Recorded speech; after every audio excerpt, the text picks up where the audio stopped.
The last video that you just watched probably wasn't a very beneficial video that you watched. There is a problem on YouTube with content addiction. The algorithm, if you will, wants you to keep you on this platform as long as possible. It doesn't want to feed you a good and healthy meal that you will leave satisfied with. It wants to feed you something, a fast food, a drug that keeps you coming back for more, makes you coming back, never satisfying you, maybe like a little bit, your cravings a little bit, but never finishing off something good for your soul or some good information that you can really take home with you. This video is not going to have any fancy Mr. Beast editing. It's not going to be like your other fucking self-improvement videos done with a ChatGPT script with fucking editing every 5 seconds. No, this is going to be a video in which I will explain to you and give to you very boring information, but information that I want you to act on. And I want to serve as a middleman for your previous self that is watching what you just were doing, which was these Brainrot, slop. I don't know what the fuck you were watching before, but can we just be honest? And it wasn't that interesting. It wasn't that great. Because if it was that great, you wouldn't be clicking on and satisfying your urge for another video. It would just finish you and be like, okay, this is a good video. I'm going to stop it here. Maybe I'm wrong. Maybe it was an amazing video, but nobody really knows. But I want you to give you very boring information on good YouTubers that I recommend you to watch in order to help your journey through dopamine detox. I know I had my crazy intro first telling you that you're watching complete slop, but I like these YouTubers. They give solid information and they can help you on your journey through dopamine detox, through getting rid of your phone addiction with everything. Brain freeze there. So let's start off with, let's just get the cat out of the bag. I don't know what the fuck, elephant in the room. Let's just talk about the main guys. We're going to be talking about the neo-liberals. We're going to be talking about the neo-conservative, hyper-fixated, money, acquiring wealth, acquiring capital people. These are your Charlie Morgans. These are your Hamzas. These are your Alex Hermosis. These are your Eman Ganzis. These are your Sam Ovens. This is your Diary of the CEO podcast. We can go on and on and on and on. These are your money guys. And I know that, they talk a lot about money and how to acquire money and how to have the mindset to acquire money. And I think as a young guy, Andrew Tate, you can also throw in there if you want as well. All these same people, they give very, very similar information. They sort of play off each other very well. I usually don't hear a remark said by one person that is not said by the other person. Maybe some of them get a little bit more into specifics about what they actually do. Like Alex Hormozi has a different style business of that of Hamza's, and Hamza has a different style business of that of Charlie Morgan. Like there's a little bit of differences there, but they generally, on the business principles, because they read the business books and they all read sort of the same style, same similar business books, they arrive at very similar information. I still think what they say is generally true and has definitely helped me in, having a business mindset and everything like that. So, yes, I recommend you to watch them. But whenever they talk about anything that is politics, relationships, anything that is like sort of spiritual, out there, everything that isn't mindset or business, maybe potentially sports when it comes to some of them. Like maybe they're okay with sports or some shit like that. But you want to just pay attention to their money, what they say about money, what they say about acquiring capital, and forget everything else that they say. Even, and also they'll play this trick on you a lot, or at least I know that Hamza still plays this trick. I know all of them kind of play this sort of the same trick. If you, and you know, I play it as well. If you can't watch this video in its entirety, if you can't fucking full screen this video, raw dog this video in one entire fucking go, and if you don't leave a comment, I'm sorry, buddy, you're gonna be fucked. I'm sorry, buddy, I hate to break it to you, but you're gonna become a loser, and you're gonna become homeless if you don't fucking watch the entirety of this video. Like, they will play that trick to keep you attention, like, seeking, because they rely on the information. They don't rely on the editing. Very similar to me. They will play this trick on you, but don't worry if the information isn't good, or if it's information that you already heard before. Don't feel bad about fucking skipping the video. You're allowed to. As long as you're not skipping the video because you can't fucking handle the information, that's a different story. But if you see the information isn't valuable, you're allowed to fucking skip it. Even if they'll fucking guilt trip you into fucking staying on, right? So, yes, all of the neoliberals are very, very similar. If I had to do a sort of a tier list based on the main ones, I think I would put Alex Hormozi at the top. Then it would probably be Charlie Morgan. Then it would be, no, actually, sorry, Sam Ovens. He's an older guy. He doesn't make videos anymore, but he makes, he's like the originator, and they sort of inspired themselves off of him. He, I think, has the best. Sam Ovens, neoliberal. These are guys talking about their money, entrepreneurial people, if you will, for people who are unaware. My list would probably go Sam Ovens, Alex Hormozi, Charlie Morgan, Hamza, and Iman Gaji. Hamza and Iman Gaji. Hamza, the problem with him is that he flip-flops a lot about what he says and on the content, what he produced. And Iman Ganji, I think he still gives good information. I still think he's a force for good, generally. But he's a lot less like the other guys. I think he more wants, not meaning that he wants to get a lot of views. And he also played a dirty little trick on his audience, saying that one of his videos was canceled by the Matrix. The Matrix was attacking him, when in reality he's the one who deleted the video. Like it's a scummy move. It's a scummy move, but I still think he's generally a force for good. You know, I really hated him before, but I watched some of his recent videos, some of his recent business videos, and I like it. I think it's okay. He will try to sell you a lot of stuff. I still think you can take from it. I would follow the other guys before him, but I don't think he's an evil, horrible guy either. That's probably the only take. That's probably the I probably have the most soy-pilled take on him, which is he's okay. He's not the worst guy in the world, but he's not a fucking saint either. That's like the take that I have on him. I think a lot of people will have a take of he's either a fucking scammer, snake oil salesman, or he's like a great guy who saves you from the Matrix. But I'm in the middle. I think he's okay. He's not the worst guy in the world, but he's not a saint either. Okay, so the second one I put on is, in the similar vein, is full podcast episodes, and specifically you do not want to watch the clips. Not saying that if you watch a fucking clip of a podcast or a little bit of a podcast that you're going to go down the drain, and that's a bad thing. Like, I'm not saying that either, but you want to watch podcasts specifically on a topic or a person that you want to either emulate or you want to go down that field.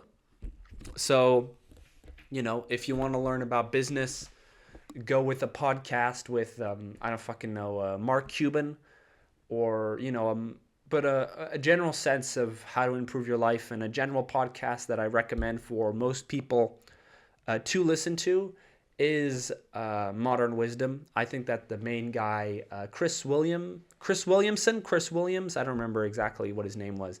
I think he gives really good advice. And I think the questions that he asks for his guests are specifically tailored to his audience, which are young people trying to improve themselves in life.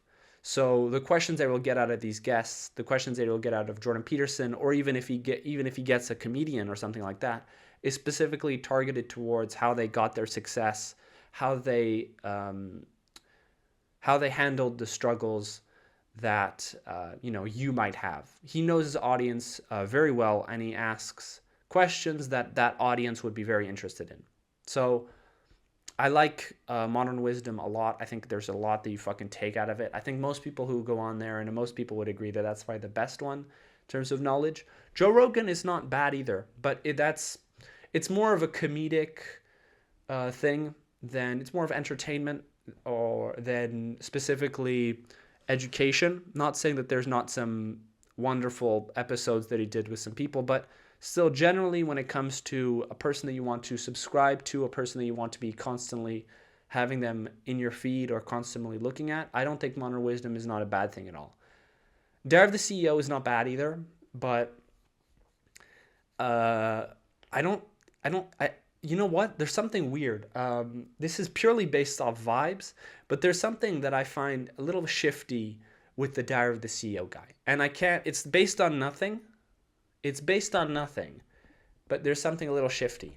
So I would also recommend him if you don't notice that shiftiness. I notice shiftiness, and sometimes it's very wrong. Sometimes I'm completely wrong, but sometimes I'm right. So, Dare of the CEO, all of these podcasts, watch if the people that you're interested in, and watch them, and you can take a lot out of them. Don't feel any guilt. Don't fucking feel a guilt because another YouTuber or another person is telling you don't watch that guy will not have any information. Yes, there will actually be some nuggets of information there. Specifically, Modern Wisdom I think is a good, decent podcast. And we're going to be going along the sort of same thing. Now, I'm talking about podcasts, and I think podcasts are good, but I think something that's even better is watching, specifically if you're a young guy and you want to sort of become the mentor or know how a person did a specific thing or know how a specific person talked. I think the best way to do this is watching either interviews or speeches by these insanely successful people. Unfortunately, Ronald Reagan, Steve Jobs, we don't have the chance to watch any of their podcasts go on fucking Theo Von or Joe Rogan, but we did have the opportunity to have interviews with these people and interviews with these people and speeches from these people. So if you are a person in that same sort of mind, wanting to inspire yourself from a specific historical person, then I think speeches and interviews are really, really good. And like with the podcast, it's best to watch the whole entire clip in its entirety than to have little clips of a little tiny second clip. It's best to watch the whole thing. I think Steve Jobs if you're, in the business, if you're in a business mindset, I think Steve Jobs has some great interviews, and I think he's the best to ever done it. Without Steve Jobs, I don't think he did too much coding himself, but he was a very good promoter. And without that skill of promoting, we wouldn't have had the luxuries of technology that we have now. Even though I'm trying to fight against that, I still think it's generally a good thing that we have it. And specifically if you're, I don't even fucking mention who Steve Jobs is. He's done a lot of shit, and you can take a lot from him. So number 4, very basic, but it's the shit that you need to do. Don't take it as a thing where, okay, this guy's going to give me new information. Take it as a thing where you need to have this in your library now. Activate it now. This is not your teacher giving you some fucking basic advice, telling you to, okay, this is what you should do, in order to get you an apartment or something like that. Some teachers, they'll try to give you some advice outside of their particular school or their particular, outside of their domain, outside of the thing that they study in, and you realize how poor their general advice is outside of their specific field. Like, you know, I had a teacher and they were just going on for like 2 hours on how to get in a fucking apartment. And it's like, beware of scams. Don't give money unless you've seen the house first, unless you have the key first. I'm like, this is fucking obvious. I don't need to watch a 2-hour Zoom call on this. So hopefully I'm not doing that. I don't want that to be that scenario. I want this to be a scenario where you do this and then you immediately act after watching this video. So yes, watch documentaries.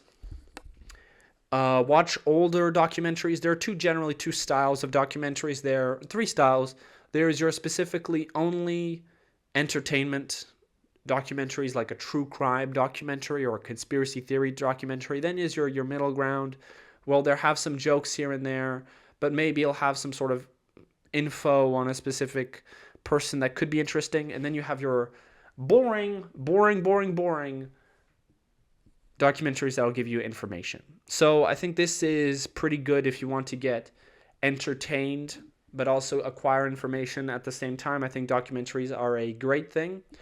I would recommend old documentaries just because they have a lot less editing than the new one. I feel the modern sort of documentaries I can't watch. There's just too much fucking Mr. Beast, the fucking zoom ins. I can't watch it. The new documentaries, it's too much for me. I really like old documentaries, the way that they were styled and everything, and the presenters. Yeah, watch old documentaries. You'll take a lot out of it.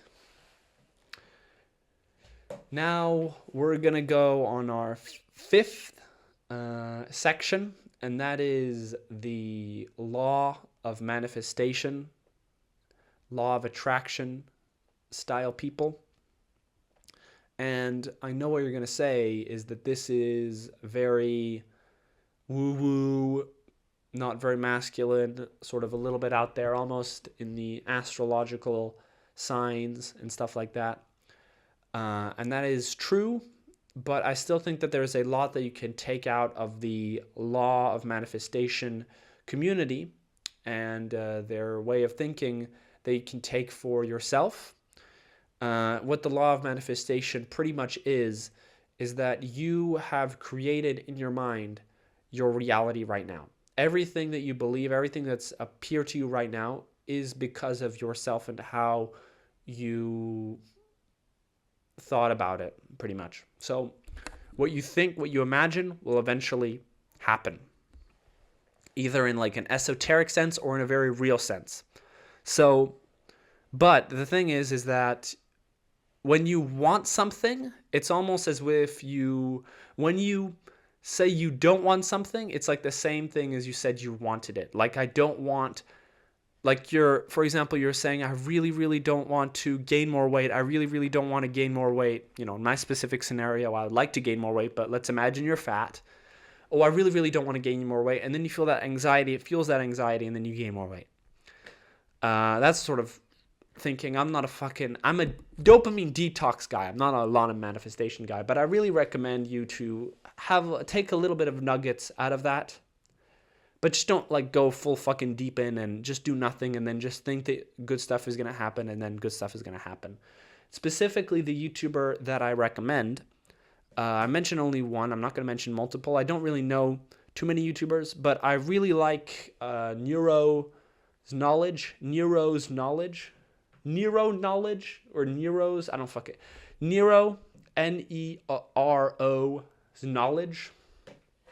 He's a good guy. He has a good dynamic with the student. I don't really know. He has a good dynamic with his editor. It's funny. Not a lot of editing, which is good. The less editing, the better, generally. And he gives a lot of true, personally helped me a lot, advice on how to think and how to operate in this world. I will have to give a little a fucking little warning, is that some of the stuff that he says can be unchristian. He can go a little bit on the fucking deep end sometimes. To almost claim that you are God and stuff like that. And I would just take, he's not fucking infallible. He can make mistakes.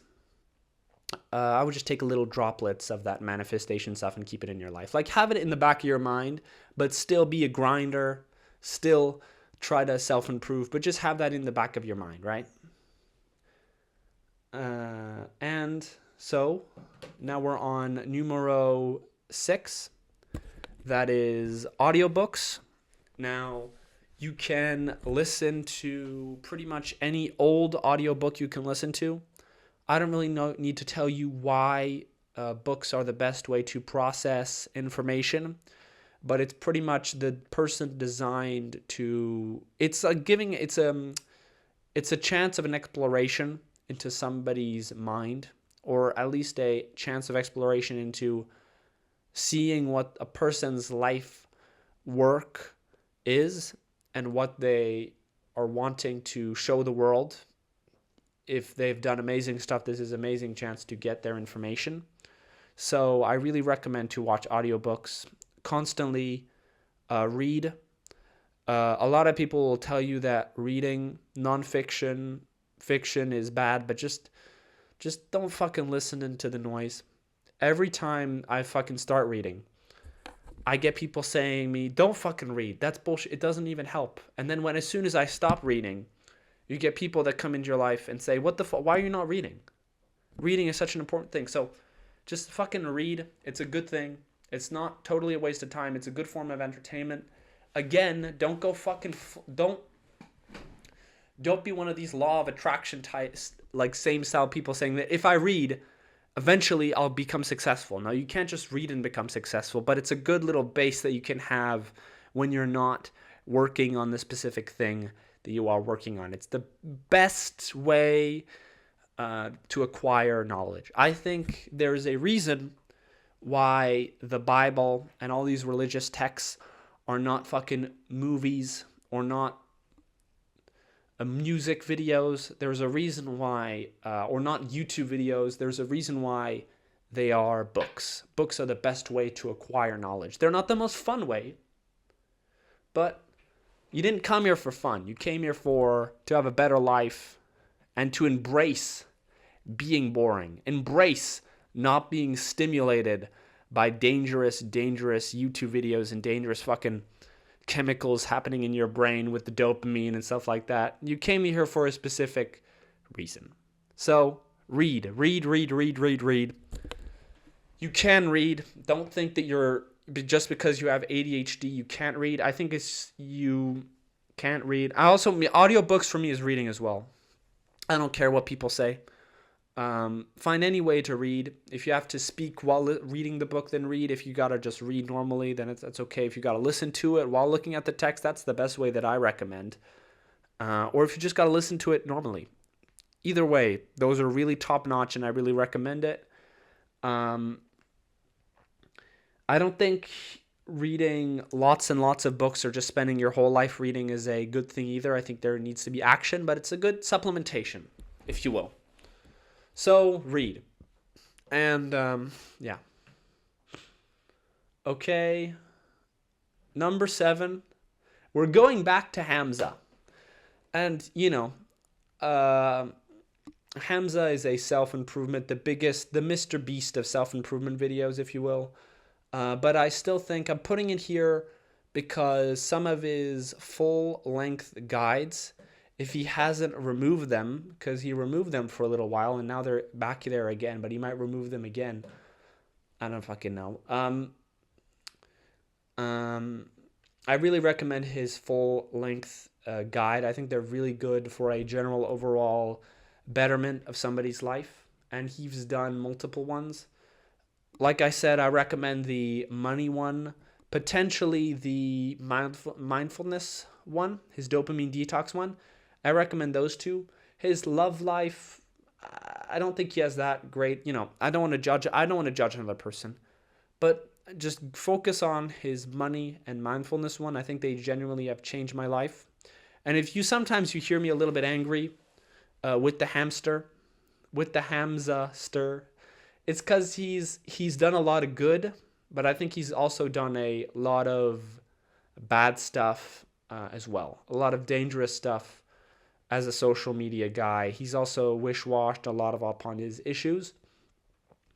But still, I think some of his videos are genuinely life-changing. But what he does a lot is he does a lot of this shit. Okay, you see my muscles, bro. You see my fucking subscriber count. You see my...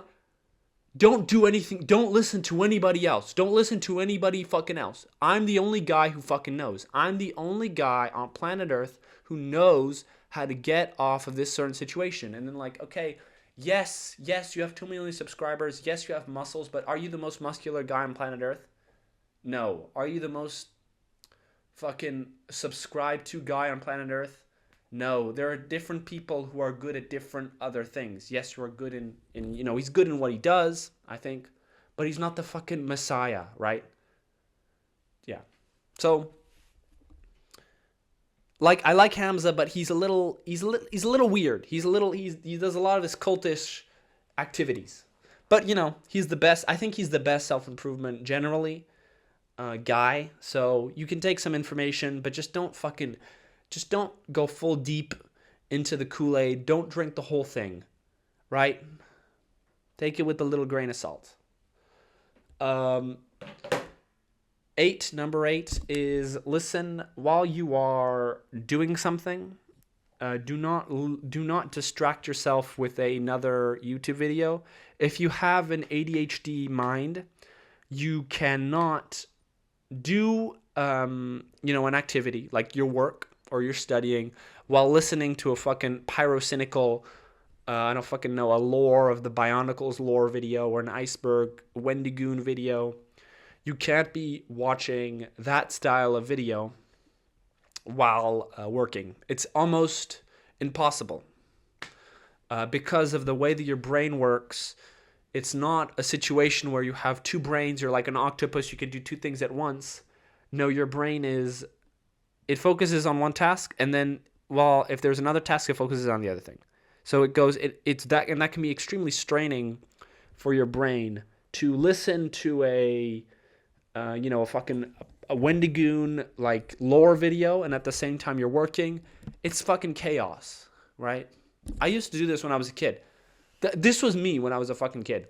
I had my music, I had the game that I was playing, and then I also had like a YouTube video that was playing at the same time. Like I was doing 3 things. And then whenever there was a break, like it was like GTA and there was like loading time, I fucking scrolled on Reels. Like I was doing 4 fucking activities. And I was probably, if I was talking to my friends as well, like there was like 5 different things were going on in my brain. Like imagine, like that's impossible. It's impossible to enjoy the game. So whenever you do something from here on out, go full in. But if you do have that ADHD brain like me, who likes to think about other stuff, who can only think about other stuff while doing it, something that can suppress that while at the same time you're focusing on that is ambient music, classical music, calm, relaxing music. Brown noise is the best for my specific thing, but you can listen to any sort of music without any lyrics. Lo-fi is good while doing an activity. That generally helps me a lot. I listen to ASMR of World War II while writing my student essay or something like that. It can help me a lot.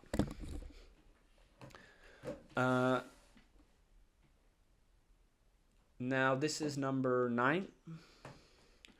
This is holy books. You, on your phone, on your any device, you have access to any of the holy books available through audio form, in any language, in any version. So I'd really recommend to listen to that while you're walking, while you're doing another activity, potentially even at your gym. I think it's a little hard to work out at the gym without music, but some people do. So constantly listen and constantly be subjected to holy scriptures of your religion. It just helps you a lot. Even if you don't understand fully, I think your subconscious brain understands this, and it's very beneficial for you. I think that you should read the holy books, even if you are an atheist, even if you are whatever, in order to like understand at least like a third of the population. Yes, read holy books, even more than a third, right? You know, because if I think so, it's the Torah, and then the Torah, the Bible is a part of the Torah with the New Testament. And then there's the Quran. So read all those books. Just understand, even if you are an atheist or something like that, just to understand how the world works and how other people think. It's like everything was built, everything that you see, unless if you live in Asia, everything that you see in front of you has been built as a basis, has been built on a basis of one of those 3 books. So, I mean, yes, okay, fine. You and your atheistic brain, yes, Richard Dawkins and yourself. Sorry, now I'm not saying, I don't mean you, but you, Richard fucking Dawkins, could not touch anything that the thing that these books have done for humanity. So read them. They're more than books, by the way. I think scriptures or whatever, but read them. And number 10 is reward yourself. And you sort of heard me, you talk about all the people that I've talked about have been very low dopamine activity stuff to gather information or potentially gather motivation or gather a spiritual understanding or gather a manifestation understanding. And I want to end it off with a quote from my late father. No, I'm joking. That was the Tate bit. Yes, I agree that dopamine detox is bad, but I feel that you can still use those videos in a specific way as a form of entertainment. Yes, like an entertainment, but specifically in a way where you reward yourself by watching these videos. It's a good reward system, and you feel a lot more pleasure actually watching these videos. So, for example, instead of just watching like the latest content cop, like a fucking slop consuming the slop, what you could do is you could do something like, you know, fucking achieve a specific goal. And then as a reward for that specific goal, you could consume content. You could consume that one video. Like, I want to watch the content cop video. I see it on my homepage. What I'm going to do is I'm going to, you know, lose, I don't know, a couple of kilograms, a couple of pounds. And then if I lose like 1 kilogram in the week or something like that, then I can watch it. Or if I made if you're a business guy, if I made like 5 sales calls, I will allow myself to watch this video, right? You can use that to whatever you want. I got an A on my exam, or I studied for 10 hours. This is my reward. I think that's a good thing. That you can rewire the reward to make it as good as you want for yourself, but I think that's a proper and good way to use these pieces of content. So, yeah, it's a good way to watch these videos that you really, really want to watch. And you can use this for gaming. You can use this for music. You can use this for anything. I think it's a good system. It's a basic system that you probably already know, but you never do it, right? It's the marshmallow test. Delayed gratification. So, we are done with this video. You have sat through the whole thing. Not a lot of people can claim to sat through a video like this with no editing. I think very, very few people can actually sit through the whole thing. So have a little bit of a pat yourself on the back, but move forward and really take advice on the things that I have said in this video. So have yourselves a good day. Enjoy the rest of your day. Have a good Sunday if it's a good Sunday. Have a good Monday. Have a good whatever day of the week, night, day, whatever. Enjoy yourself. And now you know what to do. Now you know what content to consume. So what more can I say? Thank you very much.